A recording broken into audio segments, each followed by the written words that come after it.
Jenny Charlie. Right over there, there's a microphone.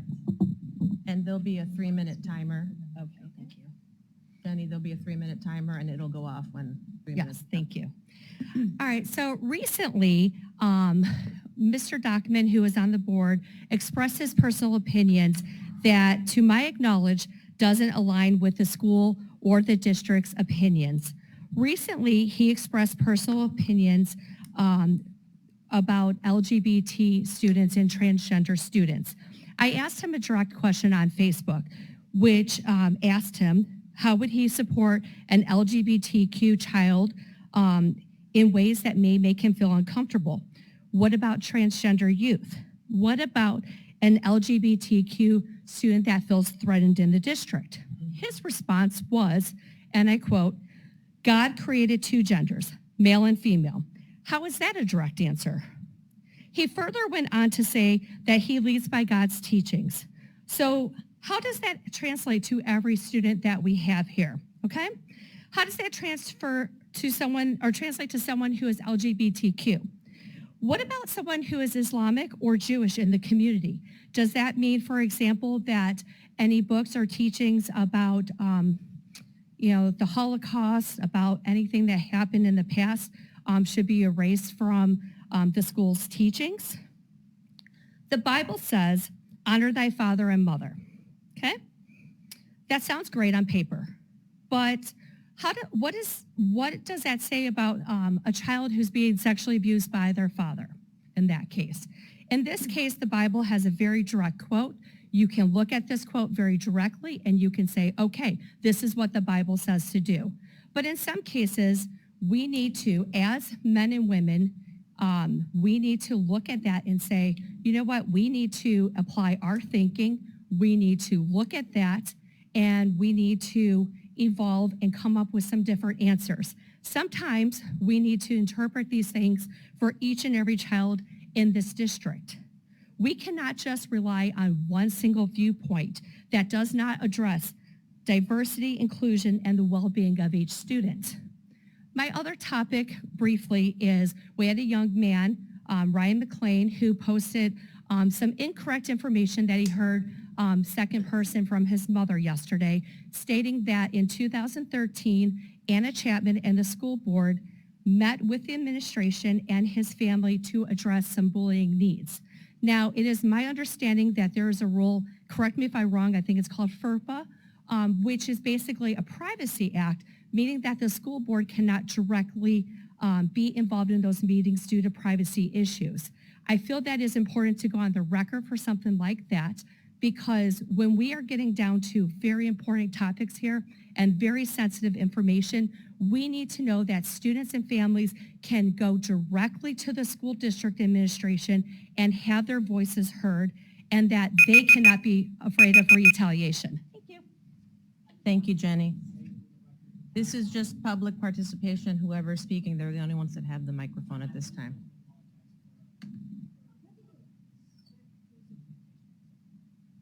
Next, we have Kathy Boff.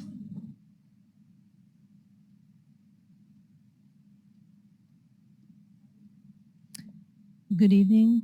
My name is Kathy Boff, and I'm a member of Protect Our Child Children North. I'm an unpaid volunteer. Some parents and school staff feel they can't come forward regarding the contract between the Diversity Center of Northeast Ohio and Berea Mid-Park School District. I'd like to say a few words. Protect Our Child Children supports diversity and inclusion. However, some programs redefine certain words and are rampant with factual omissions or lacking opposing viewpoints. A nearby school district contract states that the materials of the DCNEO are proprietary and cannot be reproduced without permission. That school district board members were refused requested curriculum from the DCNEO. A parent from that school district requested lessons and was informed that the curriculum can be expected by them or inspected by them 6 weeks after her initial request. This is in violation of Ohio Revised Code, which requires prompt inspection of school curriculum for parents. So how is your contract worded with the DCNEO? I highly encourage you to visit the Rocky River Citizens for Transparency.org website and listen to a recording of a Diversity 101 required high school freshman class presented by a DCNEO staff member. And I'm paraphrasing some of this, but it says, people in this world are separated into 2 groups. Society has separated us into 2 groups, You have a dominant group and you have a subordinate group. The dominant group makes the rules about our world, what we can and cannot do, including behaviors for all. In the U.S., the dominant group is the white middle class with unearned privilege, and the subordinate group is minorities. The minority subordinate group are underprivileged. They are considered abnormal, deviant, and different. This lesson classified people by group identities based on skin color rather than by individual character.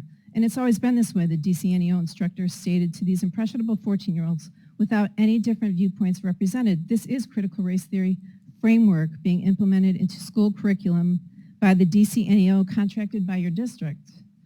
Also, a Rocky River contracted DCNEO employee recently released by the Rocky River School District at the request of parents and community members also assists now here in the Berea School District, and I would suggest you inquire why. The DCNEO posted on public social media recently a staff recommended resource called whiteaccomplices.org. In short, it says, vote Democrat, whites are oppressors, support civil disobedience, pick a fight, and break the rules. Are you aware that babies are racist? A one viewpoint study suggests that 2-year-olds can internalize racial bias. 4-year-olds show evidence of internalized white superiority. First and second graders should be taught political rally activism to support Black Lives Matter and to be transgender allies. The DCNEO has recently partnered with the Cleveland Children's Museum to teach these concepts through children's literature, to my knowledge, without any opposing viewpoints. Can the Berea Mid-Park School District focus on reading, writing, and math proficiency, please, and not social, political, and psychological manipulation of students? Teach basic concepts such as good manners, respect for all, be kind to everybody, and sometimes we're going to have to agree to disagree with people. Values and morals should be taught at home by the parents, and I just wanted to say you can visit protectourchildren.net and our YouTube channel and watch these talks. Especially the Rocky River talks. Thank you very much. For the record, we are the Berea City School District, not Berea Mid-Park. It's Berea Mid-Park High School. Okay, I understand. Thank you very much for your time. Next, we have Ryan McLean.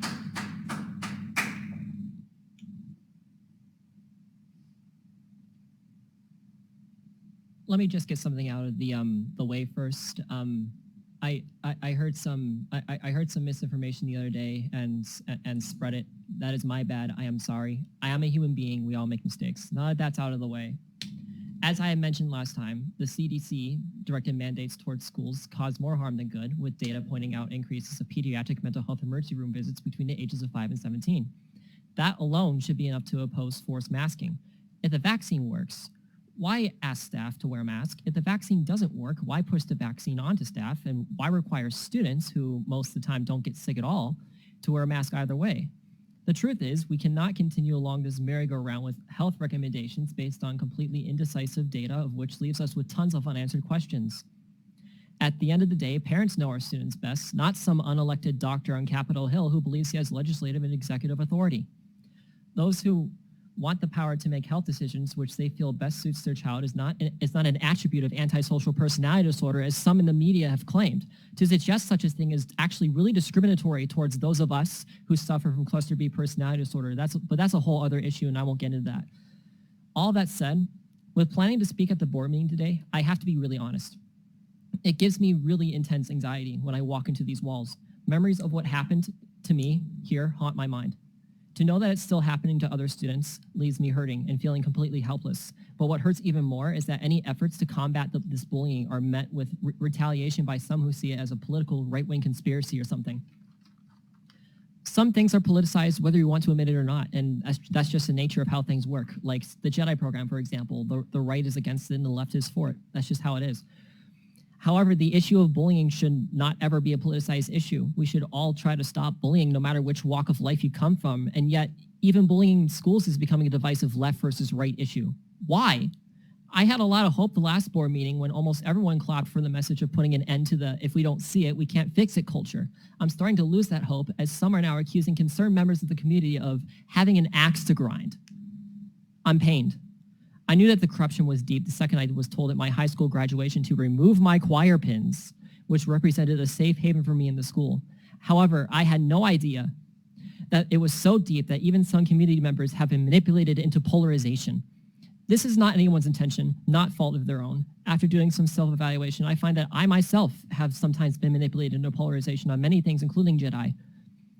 although I make my opposition to the Jedi program no secret, one cannot help that think that these CRT conversations are setups to conquer by dividing us into left and right and distract us from real issues, and the left and the right both recognize this. This is not an accusation towards the board. This is more directed at those in the top of government and media, but even then it's incredibly difficult to pinpoint who or what entity is at fault for this setup. Everyone, please come together before it's too late and the very fabric of society falls apart. Let's all advocate for a welcoming education environment. Thank you. Thank you, Ryan. Our final speaker is James Grosh.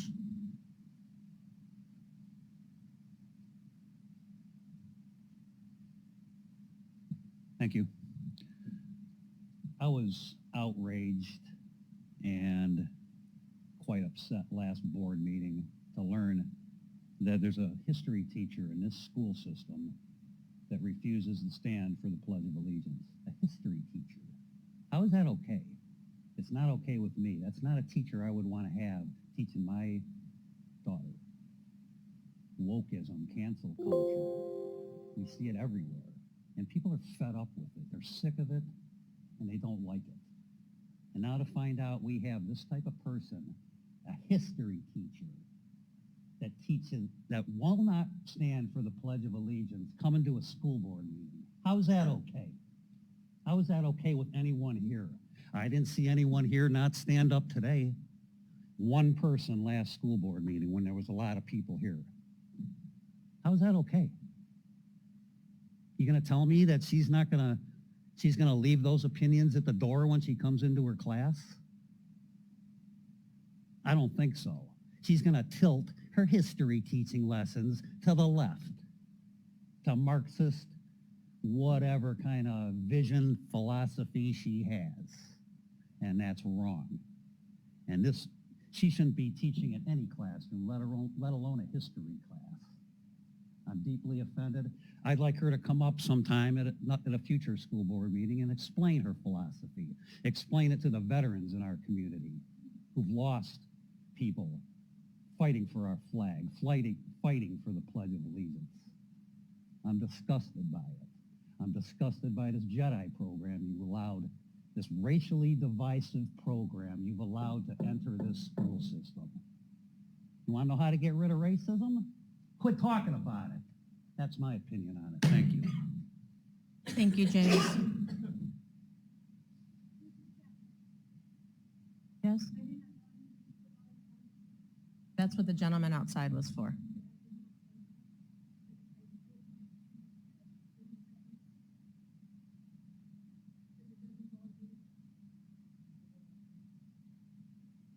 Okay.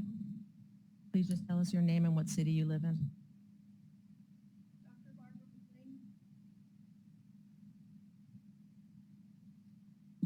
I need to go on record regarding a statement that my son Ryan had regarding you, Mrs. Chapman, and myself.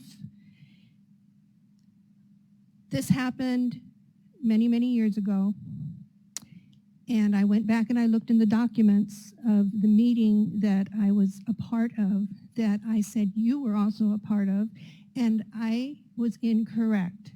The individual does no longer work for the district. Her name was Jenny Adams. And I disassociated you with Jenny.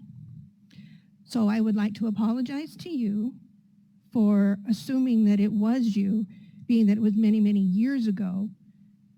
I also need to apologize to my son Ryan because I did give him the wrong information as well.